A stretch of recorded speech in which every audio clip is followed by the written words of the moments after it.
ताज़ा तरीन वीडियोस के लिए चैनल को सब्सक्राइब करके बेल आइकन और ऑल नोटिफिकेशन पर क्लिक करें ताकि आपको मिले हर अपडेट सबसे पहले।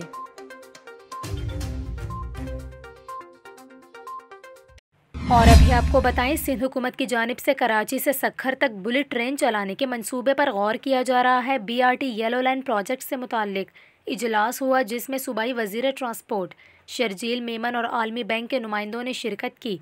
इस मौके पर आलमी बैंक के नुमाइंदों ने BRT येलो लाइन के रूट का जॉइंट सर्वे करने पर इत्तेफाक किया और बताया कि येलो लाइन मंसूबे पर 438 मिलियन अमरीकी डॉलर की लागत आएगी। इसके अलावा इजलास में मजीद बताया गया है कि आलमी बैंक के वफ्द ने कराची में 300 इलेक्ट्रिक बसें लाने की भी पेशकश की है, जबकि शहर कायद में दाऊद चौरंगी से नुमाइश चौरंगी तक 21 किलोमीटर का कॉरिडोर तामीर किया जाएगा।